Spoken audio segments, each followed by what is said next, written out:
राजस्थान, मध्य प्रदेश और छत्तीसगढ़ में भारतीय जनता पार्टी की एक तरफा जीत के बाद एक ही सवाल सियासी गलियारों में पूछा जा रहा है कि मुख्यमंत्री कौन बनेगा। सिंधिया राज परिवार के लिए भी ये सवाल काफी अहम है। राजस्थान और मध्य प्रदेश में सिंधिया राज परिवार के सियासी वारिस मुख्यमंत्री पद के बड़े दावेदार हैं। राजस्थान में वसुंधरा राजे 2 बार मुख्यमंत्री भी रह चुकी हैं। वसुंधरा इस बार भी पार्टी की तरफ से सबसे प्रबल दावेदार हैं। वहीं मध्य प्रदेश में मुख्यमंत्री की रेस में वसुंधरा के भतीजे ज्योतिरादित्य सिंधिया का भी नाम है। ज्योतिरादित्य सिंधिया के नाम की चर्चा इसीलिए भी है क्योंकि 2021 में असम में बीजेपी ने कांग्रेस से आए हिमंता बिस्वा शर्मा को मुख्यमंत्री बनाया था। बीजेपी सूत्रों का कहना है कि सिंधिया परिवार से एक व्यक्ति को मुख्यमंत्री की कुर्सी मिल सकती है। पार्टी ये फैसला लोकसभा चुनाव के मद्देनजर करेगी, जिससे राज परिवार के प्रभाव वाले इलाकों में बड़ी सेंधमारी ना हो।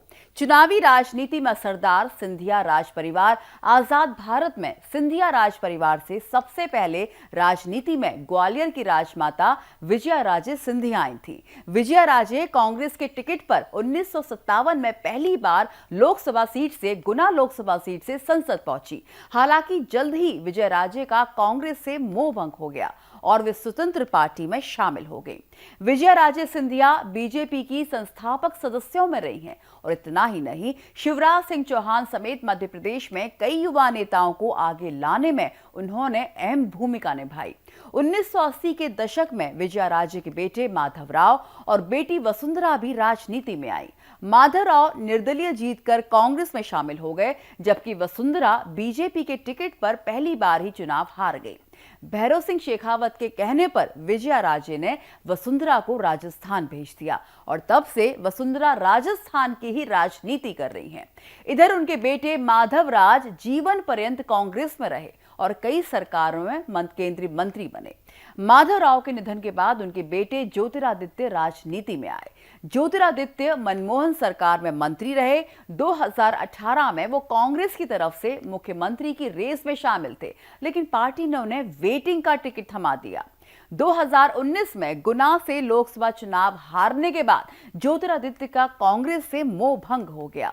2020 में उन्होंने बीजेपी का दामन थाम लिया और तब से सिंधिया परिवार के सभी सदस्य बीजेपी में ही हैं। मध्य प्रदेश के ग्वालियर चंबल में ज्योतिरादित्य सिंधिया तो राजस्थान के पूर्वी भाग में वसुंधरा राजे सिंधिया का दबदबा है। इन दोनों इलाकों में लोकसभा की 25 सीटें हैं जो अभी बीजेपी के पास हैं। वसुंधरा का बेटा दुष्यंत सिंह भी अभी राजस्थान से सांसद है। बुआ और भतीजा दोनों दावेदार, किसका पलड़ा भारी? वसुंधरा राजे बीजेपी के राष्ट्रीय उपाध्यक्ष वसुंधरा राजे की नजर तीसरी बार मुख्यमंत्री कुर्सी पर है। संख्या बल में भी वसुंधरा काफी मजबूत स्थिति में है। चुनाव के परिणाम आने के बाद से ही वसुंधरा के यहां विधायकों का तांता लग रहा है।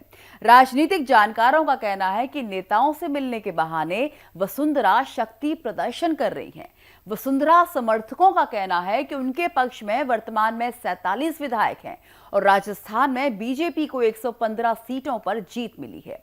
वसुंधरा समर्थकों ने सोशल मीडिया पर एक सूची भी जारी की है। इस सूची के मुताबिक वसुंधरा प्रदेश की एकमात्र नेता थी जिन्होंने 49 सीटों पर बीजेपी उम्मीदवार के पक्ष में कैंपेन किया था। 36 ऐसे प्रत्याशी इस चुनाव में जीते हैं जिसके लिए वसुंधरा ने कैंपेन किया था।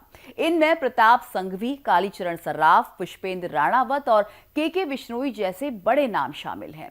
हालांकि आरएसएस का वीटो और हाईकमान से उनकी अदावत मुख्यमंत्री बनने की राह में रोड़े भी अटका सकता है।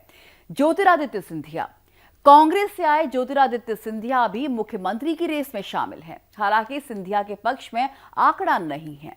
सिंधिया के कई करीबी नेता इस चुनाव में बुरी तरह हारे हैं। इनमें मंत्री महेंद्र सिसोदिया, पूर्व मंत्री इमरती यादव का नाम शामिल है। सियासी जानकारों का कहना है कि राजस्थान में अगर वसुंधरा का कद घटेगा तो बीजेपी डैमेज कंट्रोल के लिए ज्योतिरादित्य सिंधिया के नाम को आगे बढ़ा सकती है। हालांकि ये सिर्फ अटकलें भर हैं।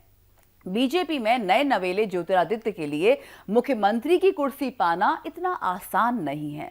पार्टी में शिवराज सिंह चौहान, प्रहलाद पटेल, कैलाश विजयवर्गीय, नरेंद्र तोमर जैसे दिग्गज नेता पहले से ही रेस में शामिल हैं।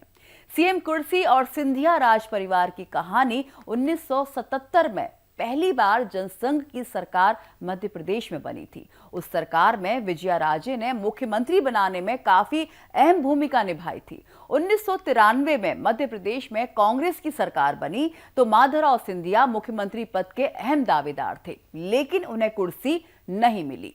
2003 में बीजेपी ने सिंधिया परिवार की वसुंधरा को राजस्थान का मुख्यमंत्री बनवा दिया।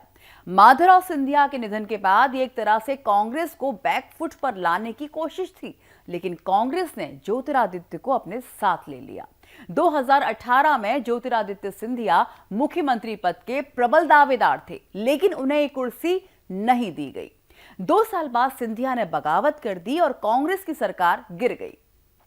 सिंधिया राज परिवार की राजनीति सत्ता केंद्रित ही रही है। राजस्थान हो या मध्य प्रदेश, बीजेपी हो या कांग्रेस, सिंधिया का परिवार कहीं ना कहीं सत्ता में रहा ही है। और ऐसे में अगर इस बार परिवार से किसी एक को मुख्यमंत्री नहीं बनाया जाता है तो राज परिवार के रसूख पर असर पड़ सकता है। साथ ही सिंधिया राज परिवार और उनके सियासी वारिस के भविष्य को लेकर भी चर्चा हो सकती है।